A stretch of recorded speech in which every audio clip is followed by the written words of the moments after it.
இந்த தேர்தல் எதிர்பார்த்த அளவுக்கு நமக்கு ஒரு மக்களுடைய வாக்குகள் கிடைக்கப்படலனாலும் அடுத்த கட்டத்தை நோக்கி ஓடுறதுக்கான ஒரு பெரிய உத்வேகத்தை வந்து இந்த தேர்தல் கொடுத்துருக்கு அப்படின்றத பார்க்க முடியுது. திமுக, அதிமுக, அதன் பிறகு பாஜக, காங்கிரஸ், அதற்கு அடுத்த இடத்துல வச்சு நம்ம புதிய கட்சியான தமிழ் நம்ம விமர்சனம் செய்திருந்தோம். இந்த தேர்தல் முடிவுகள் நமக்கு முடிவுகள் வந்த பிறகு சில ஏமாற்றங்களை கொடுத்திருந்தாலும் ஒரு பெரிய நம்பிக்கையை கொடுத்துருக்கு. ஏன்னா பெரிய கட்சிகள் எல்லாமே பின்னோக்கி செல்லப்பட்டிருந்தாலும் நமக்கான வாக்கு சதவீதம்ன்றது 2021 தேர்தலுக்கும் 2024 சட்டமன்ற தேர்தல் அந்த இடைப்பட்ட காலத்துல நமக்கு என்ன வாக்கு வங்கி இருந்துச்சோ அதை நம்ம வந்து தக்க வச்சிருக்கோம் அப்படிங்கிறத பெரிய பாசிட்டிவா நம்ம பார்க்கணும். இந்த தேர்தலில் இல்ல நம்ம ஒருத்தரை விமர்சனம் பண்றது ஒருத்தரை வந்து பாதிக்குது அப்படின்னா ஏற்கனவே அவர்கள் மேல அவர்கள் ஒரு ஈர்ப்புல இருக்காங்கன்னு அர்த்தம். அந்த மாதிரி ஈர்ப்புல இருந்தவங்களையும் அப்படி இல்லை, நீங்க வந்து அந்த ஈர்ப்பை வந்து உங்களுடைய ஈர்ப்புங்கிறது அது வெறும் திரைக்கவர்ச்சி தான், அதற்கு பின்னால பல அரசியல் காரணிகள் இருக்கு, அதனால இவ்வளவு பாதிப்புகள் இருக்கு அப்படிங்கிறத நம்ம எடுத்து சொன்னதுனாலதான் அந்த ஈர்ப்பை வந்து உடைச்சிட்டு பல பேர் வந்து அவருக்கு வாக்கு செலுத்தாமையும் போயிருக்காங்க. இப்ப நம்ம கிட்ட ஆஃப்லைன்ல பேசுற அடுத்த கட்சி பொறுப்பாளர்கள் எல்லாம் வந்து நீங்க கூட எல்லாம் ரொம்ப ஓவரா எக்ஸாஜரேட் பண்றீங்களோன்னு நினைச்சோம், பட் கெஸ்ட் இட் ரைட், நீங்க வந்து பல்ஸை கரெக்டா புடிச்சிருக்கீங்க அப்படின்றத சொல்றாங்க. இப்போ போக போக மக்களும் வந்து சொல்லுவாங்க, இல்ல இரண்டாம் கட்ட தலைவர்கள் உருவாக்கலைங்கிற குற்றச்சாட்டை வந்து நம்ம மேல அடிப்படை ஆதாரம் இல்லாம நிறைய குற்றச்சாட்டுகள் வைக்கிறதுல அது இப்போ கல்யாண சுந்தரம் ஆகட்டும் இல்ல ராஜீவ்காந்தி அவர்கள் போகும்போது முக்கிய ஊடகங்கள்லாம் சீமானுக்கு அடுத்த நிலைமையில் இருந்த இரண்டாம் கட்ட தலைவர்கள் வெளியேறினார்கள் அப்படின்னு தான் போட்டிருந்தாங்க. அதன் பிறகு இப்ப யாரு வெளியேறினாலுமே இரண்டாம் கட்டத்தில் இருந்தவர்கள் வெளியேறுகிறார்கள், இரண்டாம் கட்ட தலைவர்கள் வெளியேற்றம், குண்டோடு வெளியேற்றம் அப்படின்னு தான் செய்தி வரும். இப்ப இரண்டாம் கட்ட தலைவர்கள் இல்லாம வெளியேறாங்க. இன்னைக்கு இப்ப நம்ம போய் யார் கூட கூட்டணி வைக்கிறது, ஏதாவது ஒரு கட்சி அந்த கட்சியோட கூட்டணி வைக்கலாம் அப்படின்னா அதற்கு தகுதி பெற்ற ஒரு கட்சிகள் இங்க இல்லை. இங்க அதிமுக, திமுக, பாஜக, காங்கிரஸ் இந்த 4 கட்சிகளையும் எதிர்த்துதான் நாங்க கட்சியை தொடங்கியிருக்கோம்.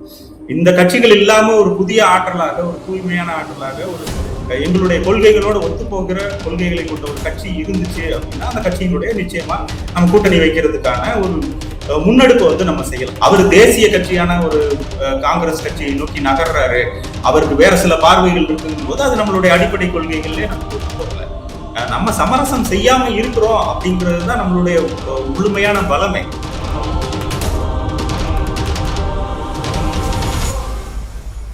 நிம்மதி ப்ராப்பர்ட்டி மேனேஜ்மெண்ட். கான்டாக்ட் 7667008999. நலம் தரும் நல்லார் சித்த மருத்துவமனை. இதய நோய், சர்க்கரை நோய், பக்கவாதம், சிறுநீரக பிரச்சனை, தண்டுவடம் மற்றும் மூட்டு பிரச்சனைகளுக்கு மிகச்சிறந்த மருத்துவமனை. கிருஷ்ணகிரி, சென்னை மற்றும் மதுரை. தொடர்புக்கு 8807666117 மற்றும் 8807666118. ஃபோர்த் ஸ்டேட் தமிழ் நேயர்களுக்கு அருள்மொழிவர்மனின் அன்பார்ந்த வணக்கங்கள். இது உங்கள் ஃபோர்த் ஸ்டேட் தமிழ் வழங்கும் பெருதனும் பெருதுகள் நிகழ்ச்சி. இன்றைக்கு நம்மோடு பெருதனும் பெருதுகள் நிகழ்ச்சிக்காக இணைய வாயிலாக இணைகிறார் நாம் தமிழர் கட்சியிலிருந்து செந்தமிழர் பாசறை செயலாளர் மரியாதைக்குரிய திரு ரவிவர்மன் அவர்கள். வணக்கம். வணக்கம் அருள். எப்படி இருக்கீங்க? நலமா இருக்கீங்களா? நல்லா இருக்கும், எல்லாரும் நல்லா இருக்கும். நீங்க? மகிழ்ச்சி. நலமா இருக்க, மிக்க நன்றி. பார்த்திருப்பீங்க, தமிழ்நாட்டினுடைய தேர்தல் முடிவுகள் வெளியான பிறகு ஒவ்வொரு கட்சியும் அவர்களுடைய முடிவுகள் எடுப்பதை நோக்கி பிரதானமா வேகமா ஓடிக்கிட்டு இருக்காங்க. குறிப்பா திமுக, அதிமுக ஆகிய கட்சிகள் சட்டமன்றத்துக்குள் இருப்பதனால அவர்களுடைய திடாரடியான முடிவுகள் வந்து நம்ம வந்து எதிர்பார்த்த ஒன்றாகத்தான் இருக்கிறது. அதே போல விசிக, சிபிஐ, சிபிஎம் போன்ற கட்சிகளும் அவங்க நிலைப்பாடுகளை எடுத்துக்கிட்டு இருக்காங்க. இந்த நேரத்தில் நாம் தமிழர் கட்சி ஒரு பெருத்த அமைதியில் இருக்கிறீங்களா? ஒரு சத்தமே இல்லாம ஒரு அமைதியா இருக்கிறீங்க. என்ன காரணம்? நாம் தமிழர் கட்சி தொண்டர்களுடைய, தம்பிமார்களுடைய மனநிலை எப்படி இருக்கிறது தெரிஞ்சுக்கலாமா? அதுல இருந்து துவங்கிடலாம். நம்ம வந்து பெருத்த அமைதியிலாம் இல்லை. நம்ம தொடர்ச்சியா இந்த அரசியல் களத்துல நம்மளுடைய செயல்பாடுகளை தொடர்ந்து செஞ்சுட்டு இருக்கோம். உங்களுக்கு நல்லா தெரிஞ்சிருக்கும், மே 18 இணைய எழுச்சி நாள் பொதுக்கூட்டத்திற்கான வேலைகள் வந்து போயிட்டு இருக்கு. நம்ம தேர்தல் போட்டியிட்ட வேட்பாளர்களுக்கான வரவு செலவு கணக்குகள் சமர்ப்பிக்கிற பணிகள்லையும் பொறுப்பாளர்கள் ஈடுபட்டு இருக்காங்க. அதனை ஒட்டி இப்ப தேர்தலுக்காக நம்ம எதுவும் சிறப்பா வேலை செய்யல. தேர்தலுக்கு முடிஞ்சதுக்கு அப்புறமும் அதை ஒட்டி நம்ம அமைதியாகல. நம்மளுடைய பணிகள் களத்துல தொடர்ந்து எல்லா விதமான செயல்பாட்டிலையும் இருக்காங்க. இப்போ நம்ம புதிய அரசுக்கு தேவையான ஆலோசனைகள் இதெல்லாம் செய்யுங்க அப்படின்றத நம்ம பொறுப்பாளர்கள் பேசி வரதை பார்க்க முடியுது. அதுல உள்ள குறைகளையும் சுட்டி காமிக்கிறாங்க. இப்ப சமீபத்தில் நடந்த ஆட்சியை அமைக்கிறதுல ஏற்பட்ட சிக்கல்கள் குறித்தும் நம்ம பொறுப்பாளர்கள் எல்லாரும் தொடர்ச்சியா நேர்காணல்கள், சமூக ஊடகங்கள் வாயிலா அவங்களோட கருத்துக்களை தெரிவிச்சுட்டு தான் இருக்காங்க. இந்த தேர்தல் எதிர்பார்த்த அளவுக்கு நமக்கு ஒரு மக்களுடைய வாக்குகள் கிடைக்கப்பெறலனாலும் அடுத்த கட்டத்தை நோக்கி ஓடுறதுக்கான ஒரு பெரிய உத்வேகத்தை வந்து இந்த தேர்தல் கொடுத்திருக்கு அப்படின்றத பார்க்க முடியுது. ஏன்னா நம்ம தேர்தல் களம் இப்போ கொஞ்சம் மாறி இருக்கு. நம்ம இப்ப கவனிச்ச வகையிலே இது வருங்காலத்துல நிச்சயமா நாம் தமிழர் கட்சியினுடைய அந்த மாற்று அரசியலுக்கு ஒரு சாதகமான சூழ்நிலைக்கு அழைச்சிட்டு போறதுக்கான வாய்ப்புகள் ரொம்ப பிரகாசமா தெரியுது. வழக்கமா இருந்த தேர்தல் உத்திகள் இந்த முறை வேறு சில உத்திகளும் கையாளப்பட்டிருக்கு. அப்ப அதையும் நம்ம உள்வாங்கி கொள்ள வேண்டிய தேவை இருக்கு. இது குறித்து நம்ம கட்சியினர் அளவு அதிகமா அவர்களுக்குள்ள விவாதிச்சுட்டு இருக்கிறதுனால இதன் அடுத்த கட்ட நடவடிக்கைகள் இப்ப இணையெழுச்சி நாளுக்கு பிறகான அரசியல் செயல்பாடுகள் என்ன செய்யணும் அப்படிங்கிறது குறித்து நம்மளுக்குள்ள தீவிரமான விவாதங்கள்லையும் திட்டமிடல்களையும் நாம் தமிழர் கட்சி பொறுப்பாளர்கள் ஈடுபட்டிருக்காங்க. இல்ல, இப்போ நீங்க சொல்றீங்க நாங்க அடுத்த கட்டத்தை நோக்கி நகர்ந்துகிட்டு தான் இருக்கிறோம், செயல்பாட்டில் தான் இருக்கிறோம் அப்படின்னு சொல்றீங்க. ஆனால் இந்த தோல்வியை எதிர்பார்த்துங்களா? அதாவது எப்போதுமே நீங்க வந்து ஒரு உத்வேகத்தோட தான் இருப்பீங்க. ஏன்னா 10 ஆண்டுகளுக்கு மேல கட்சியில வந்து தொடர்ச்சியா தேர்தல் அரசியல் ஈடுபட்டு இருக்கிறீங்க. நீங்க தொடர்ச்சியா துவக்க காலம் தொட்டு நீங்க வந்து நாம் தமிழ்ல பயணிக்கிற ஒரு நபர் அப்படிங்கிறதுனால கேட்கிறேன். இந்த தோல்வி எதிர்பார்க்கல, இது எதிர்பார்க்காத ஒன்றுதான் அப்படின்னு நினைக்கும் போது அது ஒரு ஷாக்கிங்கா இருந்ததா? மக்களை சரியாக கணிக்க தவறு விட்டதா நாம் தமிழர் கட்சி இந்த முறை? இல்ல, மக்களை வந்து நம்ம சரியா கணிச்சிருந்தோம். மக்களையும் தேர்தல் களமும் நமக்கு சரியான ஒரு கணிப்பினை கொடுத்திருந்துச்சு. நம்ம இதை எந்த திசையை நோக்கி போகுது அப்படிங்கிறத நம்ம சரியா கணிச்சிட்டோம். அதற்கான முடிவு என்ன அப்படின்றத மக்கள் கொடுத்ததுக்கு பிறகுதான் நமக்கு தெரியும். ஆனா எந்த திசையை நோக்கி போகுது அப்படின்னு தெரிஞ்சதுனாலதான் புதிய போட்டியாளர் மீதான விமர்சனங்களையும் நம்ம ரொம்ப காத்திரமா முன் வச்சோம். அதாவது ஆக்கப்பூர்வமான அவர்கள் மீது உள்ள விமர்சனங்களையும் நம்ம காத்திரமா முன் வச்சோம். மற்ற கட்சிகள்லாம் மக்களுடைய மனநிலை என்ன, களத்துல என்ன விதமான மாறுபாடுகளை அந்த புதிய கட்சி செயல்படுத்திட்டு இருக்கு அப்படிங்கிறது குறித்து பார்வை இல்லாதனாலதான் அவர்களை விமர்சிக்காமல் கடந்து போனாங்க. எப்போதும் வரக்கூடிய ஒரு மாற்று அரசியல், ஒரு திரைப்பட நடிகர் வரும்போது அவருக்கான ஒரு 5 அல்லது 6% வாக்குகள் கிடைக்கும் அப்படிங்கிற சாதாரணமான ஒரு மேலோட்டமான பார்வையில மற்ற கட்சிகள் இருக்கும்போது நம்ம களத்திலே மக்களா நிக்கிறதுனால உணர்வுகளை புரிஞ்சு கொள்ள முடிஞ்சிச்சு. அதன் அடிப்படையில தான் நம்மளுடைய தேர்தல் உத்திகளும் இருந்துச்சு. எல்லா கட்சிகள் மீதான விமர்சனங்கள், திமுக, அதிமுக, அதன் பிறகு பாஜக, காங்கிரஸ், அதற்கு அடுத்த இடத்துல வச்சு நம்ம புதிய கட்சியான தமிழ் கட்சிகளை நம்ம விமர்சனம் செய்திருந்தோம்.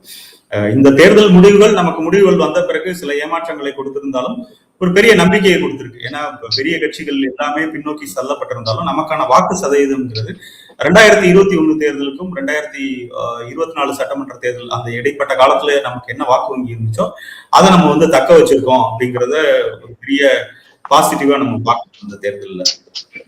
அதனால எந்த விதத்திலையும் நம்ம இந்த தேர்தல் தோல்வி நம்மளை பாதிக்கல. எல்லா கட்சிகளும் எப்படி களத்தை உணர்ந்து அதை விட அதிகமா நம்ம முன்னோக்கி போகணுங்கிறதுக்காக செயல்பட்டாங்களோ அந்த விதமான ஒரு செயல்பாடுகள் தான் நமக்கு இருந்துச்சு. இன்னொன்னு, இந்த தேர்தல் முடிவுல ஒருவேளை ஒரு தத்துவ மாற்றத்தை நோக்கி இந்த தேர்தல் நகர்ந்துச்சுன்னா அது நமக்கு நிச்சயமான ஒரு அதிர்ச்சியா இருக்கும். இப்ப நமக்கு கிடைச்சிருக்க மாற்றம்ங்கிறது ஒரு தலைமை மாற்றமா தான் இருக்கு. எந்த விதமான தத்துவ மாற்றமும் கிடையாது. சொல்ல போனா இந்த தேர்தலோட முடிவுகள் வந்து நம்முடைய அடுத்த கட்ட பாய்ச்சலை ரொம்ப வேகமாக்கும் அப்படிங்கிற நம்பிக்கையை தான் நமக்கு கிடைச்சது. ஏன்னா இதற்கு முன்னாடி திமுகவோ அல்லது அதிமுகவோ அல்லது பாஜகவோ அந்த கட்சியை எதிர்த்து நம்ம செயல்பட்டதற்கும் இன்றைக்கு ஆட்சியில இருக்கக்கூடியவர்களை செயல்படுறதுக்கும் நமக்கான வாய்ப்புகளை இது நிறைய உருவாக்கி தந்திருக்கு அப்படின்றத நம்ம பார்க்கணும். ஏன்னா அந்த இடத்துல எந்த தத்துவ மாற்றமும் கிடையாது. சொல்லப்போனா இருக்கின்ற எல்லா கட்சிகளோட ஒரு கலவையா தான் அந்த புதிய கட்சி வந்திருக்கு. அதனால நிச்சயமா இந்த தேர்தல் முடிவுகளுக்கு பிறகு நமக்கு களம் கொஞ்சம் மாறி இருக்கு. அது ஒரு புதிய நம்பிக்கையை நமக்கு கொடுத்திருக்கு.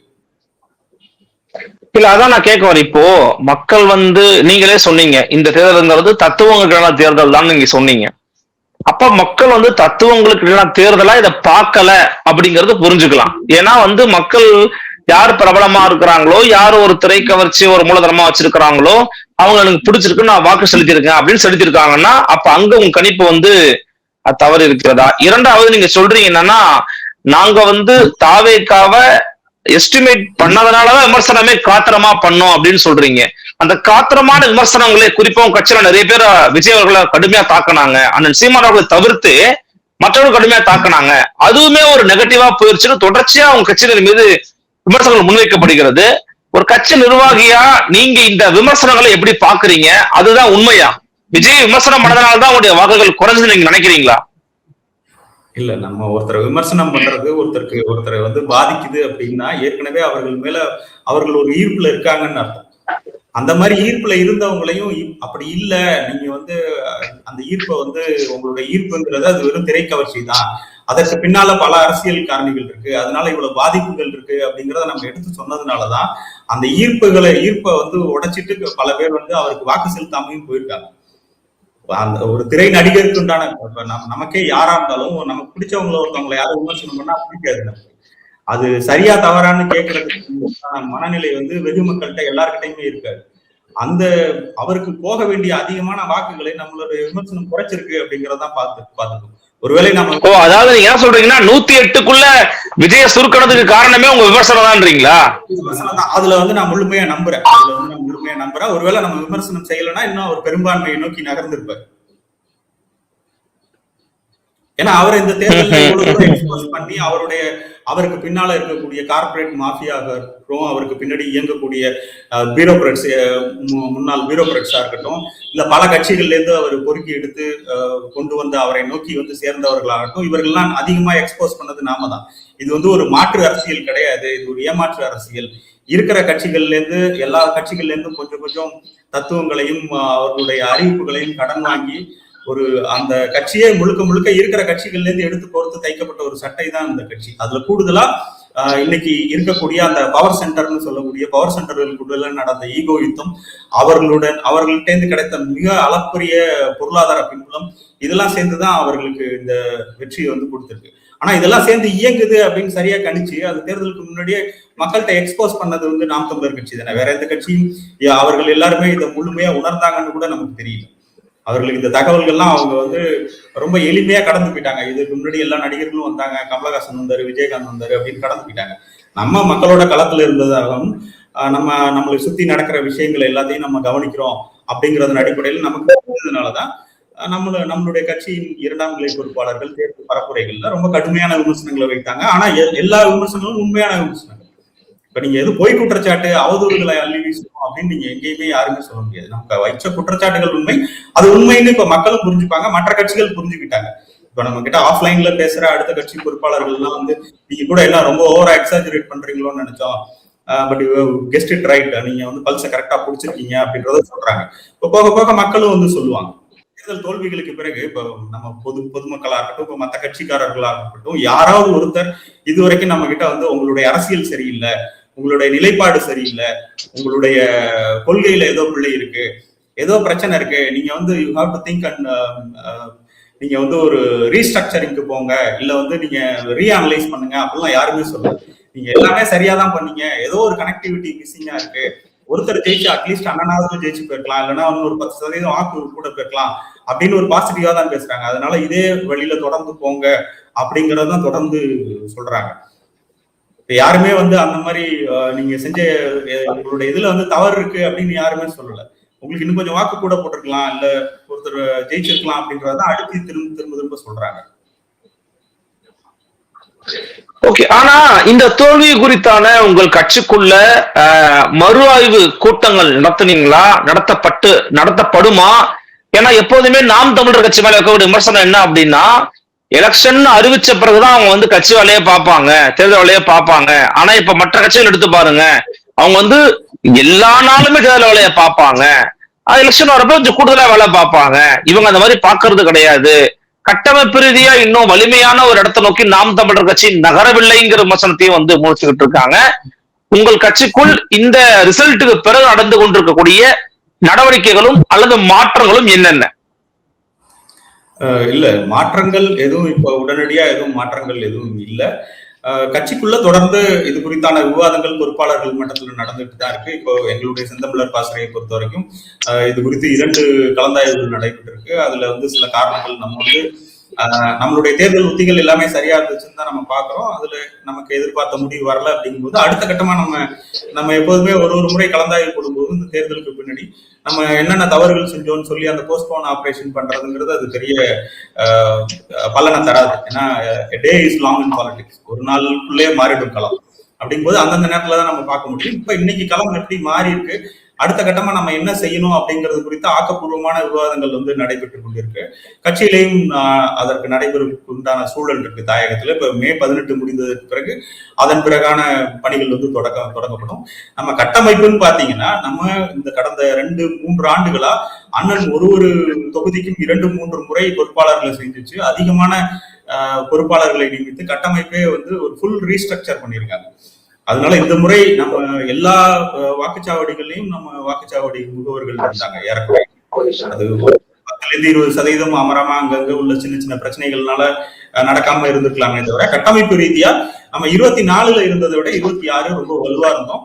களத்துல நம்ம வேட்பாளர்கள் வந்து எல்லா பகுதிகளுக்குமே பயணம் செஞ்சிருக்காங்க.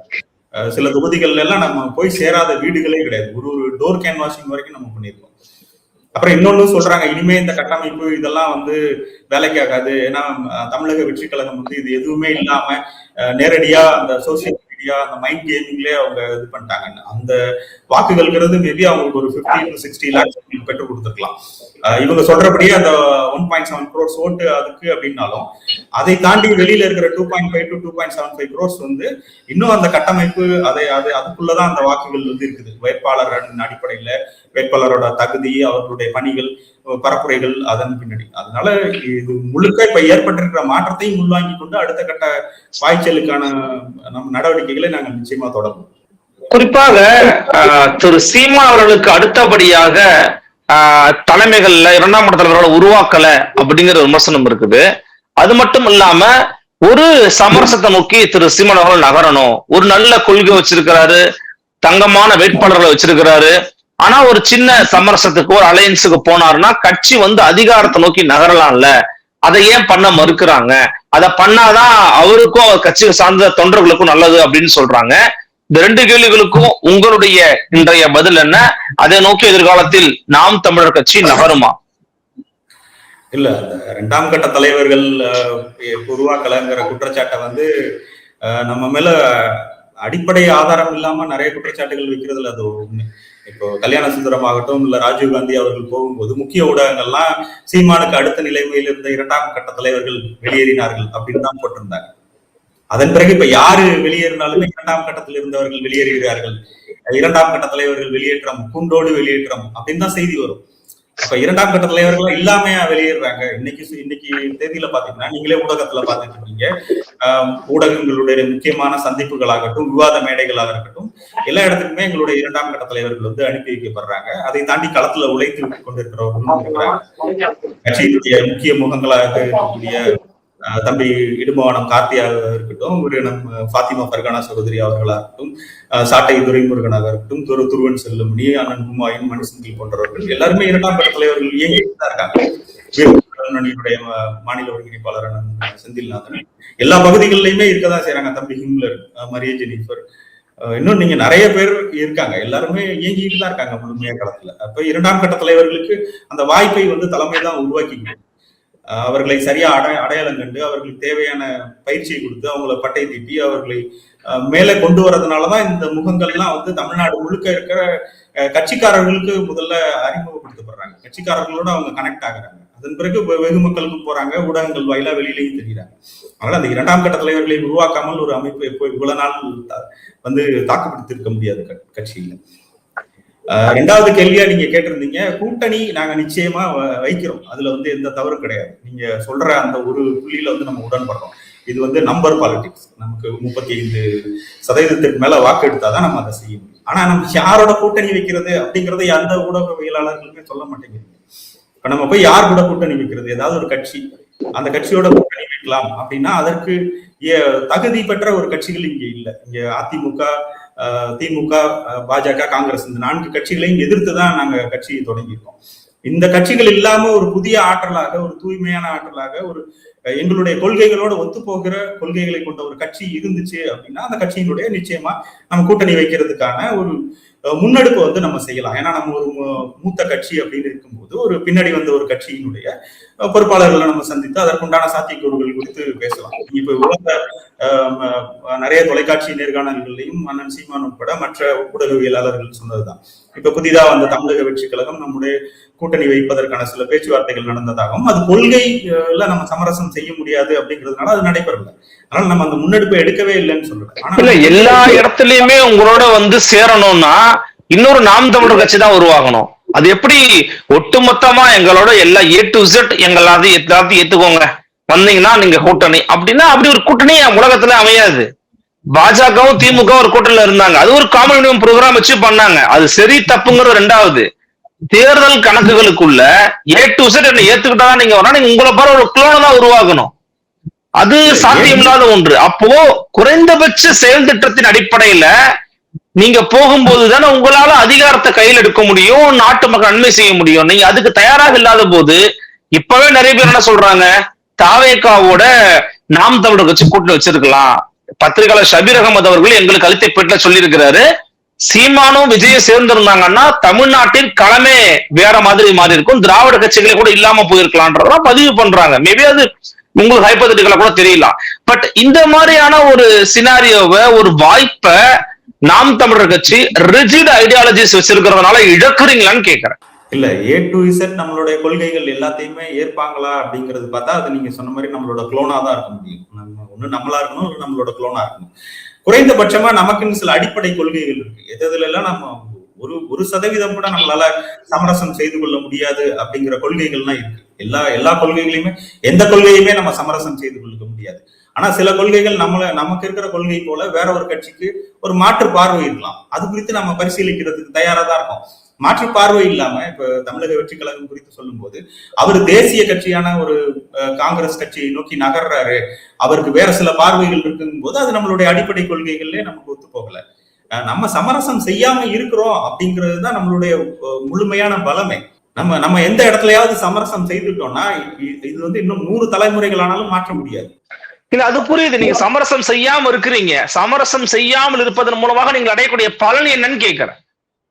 இப்ப உங்களை போன்றவர்களாம் துவக்க காலத்துல வந்து கட்சியில வந்து இருக்கிறீங்க, மக்களோட பயணிக்கிறீங்க, கட்சிக்காக உழைக்கிறீங்க, பேசுறீங்க, செயல்படுறீங்க, களப்பணி ஆற்றுறீங்க. அப்போ மக்கள் அங்கீகாரம் தான் உங்களுக்கு ஒரு விடையாகவோ உங்களுக்கு ஒரு பலனாகவோ அதை நீங்க தான் அறுவடையா பாப்பீங்கன்னும் போது அது நடக்காம எவ்வளவு நாட்கள் பயணிப்பாங்க? தம்பிகள் தொய்வடைஞ்சிருவாங்க. விகடன்ல எழுதுறாங்க, விகடன் பத்திரிகையில விஜய் சூழலில் விழுந்த சீமான் எழுதுறாங்க. அப்ப அதை பார்க்கும்போது உங்களுக்கு வந்து நெருடலா இருக்காது? அது இல்ல, தேர்தல் அரசியல்ல ஒரு கட்சி வந்து மொத்தமா சில நேரங்கள்ல துடை தெரியப்படும், அது மீண்டும் மேலும் வரும். இந்த பலன்கிறது எந்த பலன், தற்காலிக பலனா நீண்ட கால பலனாங்கிறத பொறுத்துதான் இருக்கு. இப்ப எந்த ஒரு கட்சியுமே உடனடியா ஆரம்பிச்சு ஆட்சிக்கு வர்றாங்க அப்படின்னா அது எவ்வளவு நாளைக்கு அவங்களால கொண்டு போக முடியும் அப்படின்னு நீங்க நல்லா யோசிச்சு பாருங்க.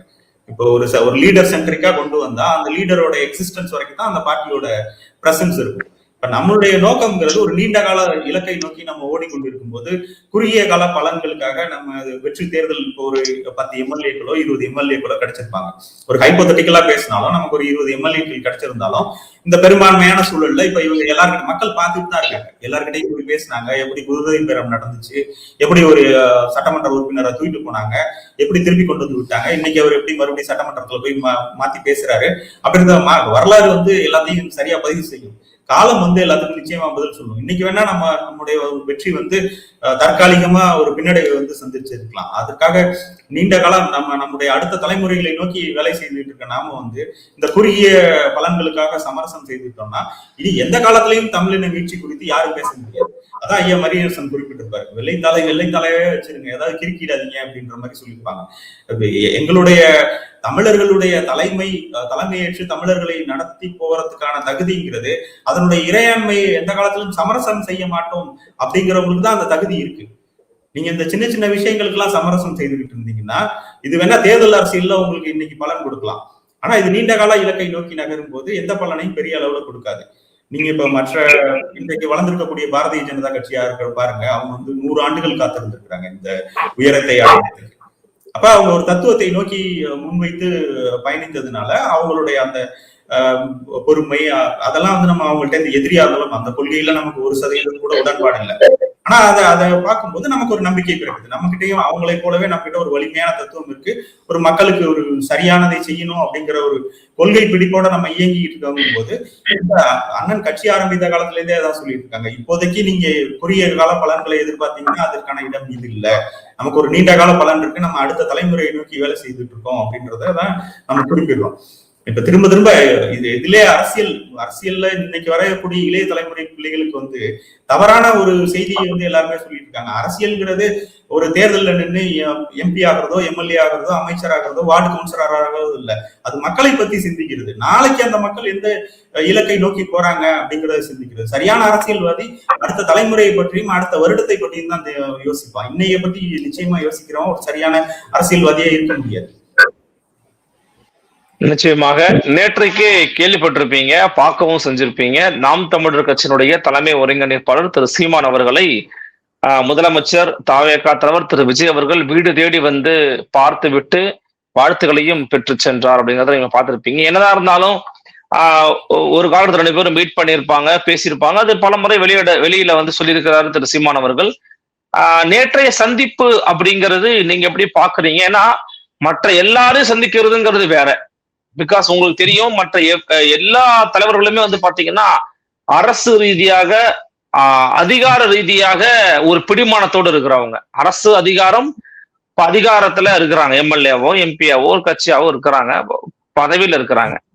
பட் அப்படி அதிகார பிடிமானம் இல்லாம கொள்கை பிடிமானமும் தத்துவ பிடிமானமும் வச்சிருக்கிற கட்சி நாம் தமிழர் கட்சி. குறிப்பாக விஜய் அவர்களுடைய வருகையாலதான் இந்த 4% குறைந்தது அப்படிங்கிற விமர்சனம் இருக்கிற நேரத்துல அவர் நேரடியா உங்களை சந்தித்து விட்டு சென்றது. திரு சீமான் அவர்கள் அவருக்கு வைய தலைமைகள் அப்படிங்கிற புத்தகத்தை பரிசாவும் கொடுத்திருக்கிறாருங்கிறத நம்ம பாக்குறோம்.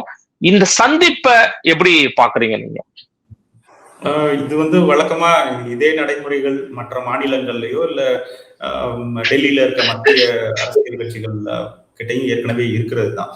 மற்ற கட்சி தலைவர்களை நேர்ல போய் சந்திக்கிறதும் அவர்கள்ட்ட எளிமையா உரையாடுறதும் நீங்க கூட கவனிச்சிருப்பீங்க. ஆனா தமிழ்நாட்டு மக்களுக்கு புதுசா இருக்கு. நமக்கெல்லாம் இது புதுசா தெரியுது. ஒன்னுமா கழிச்சு பண்ற மாதிரி இருக்கு. ஆமா, நான் கூட ஒரு செய்தி அடிக்கடி எல்லாத்தையும் சொல்லுவேன். மறைந்த முன்னாள் முதல்வர் ஜெயலலிதா அவர்கள் இணைந்த போது அவங்களுக்கு இறுதி மரியாதை செலுத்துறதுக்கு கேரளால இருந்து தலைவர், முதலமைச்சர், எதிர்கட்சி தலைவர், ஆளுநர் 3 பேரும் ஒரே விமானத்துல ஒன்னாதான் அவங்க மரியாதையை செலுத்தினாங்க. அந்த ஒரு அடிப்படை நாகரிகம் மற்ற இடங்கள்ல இருக்கு. இங்கே இவ்வளவு நாட்கள் இல்லாம இருந்துச்சு. அவர் இப்போ முதலமைச்சர் விஜய் அவர்களை பொறுத்த வரைக்கும் அவர் ஏற்கனவே எல்லாருடையும் ஏதோ ஒரு வகையில தொடர்புல இருந்தவர். அவர் தொடர்புல இல்லாத ஒரு புதிய நபர் கிடையாது. இல்ல ஒரு பொலிட்டிக்கல் ரிவல்ரி எல்லாம் யாருக்கிட்டையும் அவருக்கு கிடையாது. முன்னாள் முதல்வர் மு க ஸ்டாலின் அவர்களுடைய தமிழ்நாடு அறிந்த ஒரு நடிகர் அவர். ஆமா, நடிகர்களை தாண்டி வணிக ரீதியா அவங்களுக்குள்ள உறவுகள் இருந்துச்சு. ஏற்கனவே அவர்களுக்குள்ள ஒரு பழக்கம் இருந்துச்சு. அண்ணன் சீமான் அவர்களுக்கும் அதே போலதான். ஐயா திரு வைகோ அவர்களும் அது போல குறிப்பிட்டிருக்காரு. ஏற்கனவே நாங்க அடிக்கடி சந்திச்சு பேசியிருப்போம் அப்படின்னு இருக்காரு. அதன் அடிப்படையில இன்னைக்கு என்ன இருந்தாலும் அவர் தமிழ்நாட்டினுடைய ஒரு முதலமைச்சராக இன்னைக்கு பொறுப்பேற்றிருக்கிறாரு. அதன் அடிப்படையில இது முழுக்க அரசியல் தான் அவரை பொறுத்த வரைக்கும். அதே நேரத்துல ஒரு நாகரிகத்தையும் கடைபிடிக்கணும் அப்படின்ற அடிப்படையில தமிழ்நாட்டினுடைய முக்கிய தலைவர்களா இருக்கிறவங்க எல்லாரையுமே பார்த்து ஒரு வாழ்த்து பெற்றிருக்காரு நேரிலே அவருக்கு இருக்கக்கூடிய சவால்கள் எல்லா நேரத்திலையும் இது அவருக்கு ஒரு சின்ன வழிமுறைகள் ஏதாவது உதவி செய்யும் அப்படின்னு கூட அவருக்கு ஏதாவது நோக்கங்கள் இருந்திருக்கலாம். எப்படி இருந்தாலும் அவர் இந்த முன்னெடுப்பு எடுத்தது நிச்சயமா பாராட்டத்தக்கது. நீங்க குறிப்பிட்ட மாதிரி அவர் சந்திச்ச நபர்களே உங்களுடைய இதுல சொல்லணும்னா எம்எல்ஏக்கள் பிரதிநிதித்துவம் எதுவும் இல்லாத ஒரு தலைவர்னா சீமான் அவர்கள் தான்.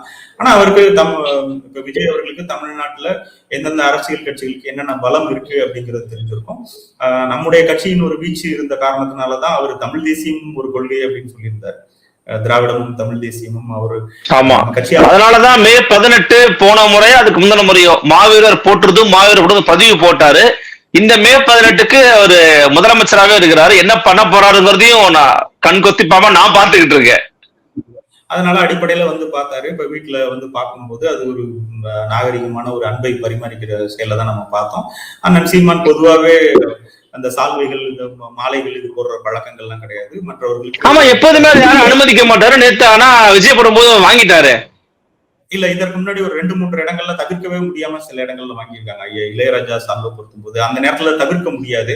அவர்கள் அன்பை வெளிப்படுத்தும் போது இப்ப ஐயா இளையராஜாட்டெல்லாம் நம்ம போய் போடாதீங்க என் கொள்கை இல்லைன்னு சொல்லக்கூடிய ஒரு நிலைமையில இல்லை இல்லையா? இப்ப அதே மாதிரி அவரு விஜய் வந்து ஒரு முதலமைச்சரா பதவி ஏற்றுட்டு முதல் முறையா கொண்டு வந்து ஒண்ணு கொடுக்கும்போது அது ஒரு நல்ல இதா இருக்காது, சின்ன செட்பேக் ஆயிடும் அப்படின்னு நான் யோசிச்சிருப்பாங்கன்னு நான் நினைக்கிறேன். மற்றபடி நம்ம எல்லாருக்குமே கட்சியினருக்கு அண்ணன் புத்தகங்கள் தான் பரிசு கொடுக்கறது மற்ற முக்கிய பிரமுகர்களை சந்திக்கும் போது வழக்கம். அதன் அடிப்படையில தான் அண்ணன் நிறைய பேருக்கு படிக்க பரிந்துரை செய்யப்படுற அந்த புத்தகம் தான் அது ஐயா இறையன்பு எழுதின வயத்தலைமைகள்ங்கிறது. அதனால அண்ணன் கொடுத்தாங்க, அவரும் வாங்கிட்டு கிளம்பிட்டாரு. ஒரு 5 அல்லது 10 நிமிடங்கள் இருந்திருப்பாங்கன்னு நினைக்கிறேன். சாதாரணமான ஒரு சந்திப்பு தான், எல்லாத்தையும் எல்லா தலைவர்களையும் எப்படி சந்திச்சாங்களோ அதே மாதிரிதான் அண்ணனையும் அவர் சந்தித்து பேசினாரு. இதை அவர் தொடரணும் அப்படின்றது என்னுடைய ஒரு கோரிக்கையை நான் வச்சிருக்கேன். அடிக்கடி அனைத்து கட்சி கூட்டங்கள்லாம் முன்னாடி ஏதாவது ஒரு பிரச்சனையின் அடிப்படையில தான் கூட்டுவாங்க. அப்படி இல்லாம ஒரு 6 மாதத்துக்கு ஒரு முறையோ ஒரு 3 மாதத்துக்கு ஒரு முறையோ எல்லாரையும் கூப்பிட்டு பேசினா பொலிட்டிக்கல் அவருக்கும் ஒரு சில யோசனைகள் இதெல்லாம் கிடைக்கலாம், மற்றவர்களுக்கும் அது ஒரு வாய்ப்பா இருக்கும், ஒரு முன்மாதிரியா கூட இருக்கும் அப்படின்னு நான் ஒரு கோரிக்கையா வைக்கிறேன். நிச்சயமா பலவிதமான கருத்துக்களை உங்கள் கட்சியின் சார்பாகவும் உங்கள் கட்சியினுடைய நடவடிக்கைகள் தொடர்பாகவும் பகிர்ந்துகிட்டீங்க. எங்களுக்காக எங்கள் அழைப்பினை ஏற்று உங்கள் வருகனையும் கருத்து பகிர்வினையும் நேர பகிர்வினையும் அளித்தமைக்கு மிக்க நன்றி திரு ரவிவர்மன். நன்றி, ரொம்ப நன்றி. நன்றி. மீண்டும் சந்திக்கலாம் நண்பர்களே. நன்றி, வணக்கம்.